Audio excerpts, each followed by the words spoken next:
Hello friends, അസ്സലാമു അലൈക്കും. Welcome back Andes kitchen. എന്താ എല്ലാവരുടെയും വിശേഷങ്ങൾ? ഈ ചാനൽ എല്ലാവരും സബ്സ്ക്രൈബ് ചെയ്യുക, ലൈക്ക് ചെയ്യുക, ഷെയറും ചെയ്യുക. നമുക്കിവിടെ ചിക്കൻ മോമോസ് എങ്ങനെ തയ്യാറാക്കാം എന്ന് കണ്ടാലോ? അതിനാദ്യം മാവ് തയ്യാറാക്കാം. നന്നായിട്ട് അരിച്ചെടുത്ത മാവ്, മൈദ മാവ് 1 കപ്പ് എടുക്കാം.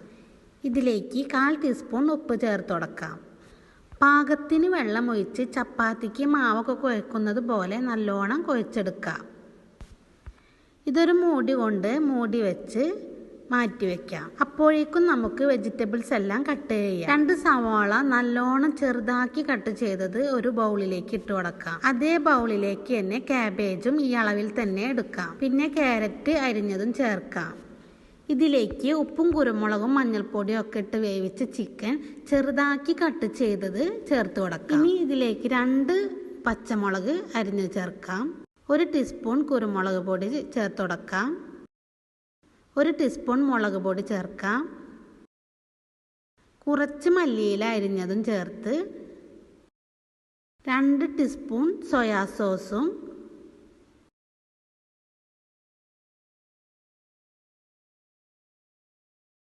1 നുള്ള് ഉപ്പും കൂടി ചേർത്ത് ഇവയെല്ലാം കൈകൊണ്ട് നല്ലോണം മിക്സാക്കി കൊടുക്കാം.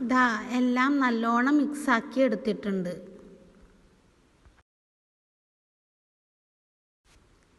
പിന്നെ നേരത്തെ കുഴച്ച് വെച്ച മാവ് ഓരോ ഉരുളയാക്കി പരത്തി ഇതുപോലെ റൗണ്ട് ഷേപ്പിൽ കട്ട് ചെയ്തെടുക്കാം.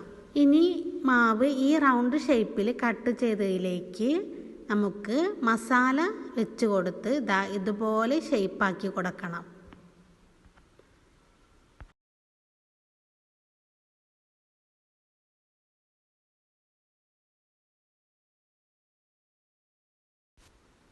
ഇതുപോലെ എല്ലാം ചെയ്തെടുക്കാം ട്ടാ. ഇനി നമുക്ക് ഇതെല്ലാം ഒന്ന് ആവിയേറ്റിയെടുക്കാം. ഇഡ്ഡലിച്ചെമ്പിൽ വെള്ളമൊഴിച്ച് തട്ട് വെച്ച് ഈ മസാലയെല്ലാം അതിലേക്ക് വെച്ച് കൊടുത്ത് ഒരു 15-20 മിനിറ്റ് വേവിച്ചെടുക്കാം. വേവിച്ചെടുത്താൽ അടിപൊളി ചിക്കൻ മോമോസ് ഇവിടെ തയ്യാറായി. ടൊമാറ്റോ സോസിൽ നേരിയ ചൂടോടെ മുക്കി കഴിച്ചാലുണ്ടല്ലോ അടിപൊളി ടേസ്റ്റാണ് കേട്ടോ. ശരീരത്തിന് നല്ല ഹെൽത്തിയാണ്. വെജിറ്റബിൾസ് ഒക്കെ ആവിയിലാണ് വേവിച്ചതല്ലോ, അപ്പോൾ നല്ല ഹെൽത്തിയാണ് കേട്ടോ ശരീരത്തിന്. നിങ്ങളെല്ലാവരും ട്രൈ ചെയ്ത് നോക്കണം കേട്ടോ. എൻ്റെ വീഡിയോസ് മുടങ്ങാതെ കാണണേ, എന്നിട്ട് കമൻറ്റ് ചെയ്യണം. നിങ്ങൾ ഈ ചാനൽ പ്ലീസ് സബ്സ്ക്രൈബ് ചെയ്യുക. അപ്പോഴാണ് എൻ്റെ നോട്ടിഫിക്കേഷൻ നിങ്ങളിലേക്കും എത്തുകയുള്ളൂ. അപ്പോഴേ എൻ്റെ വീഡിയോസ് കാണാൻ കഴിയുള്ളൂ. Thank you friends. അസ്സലാമു അലൈക്കും.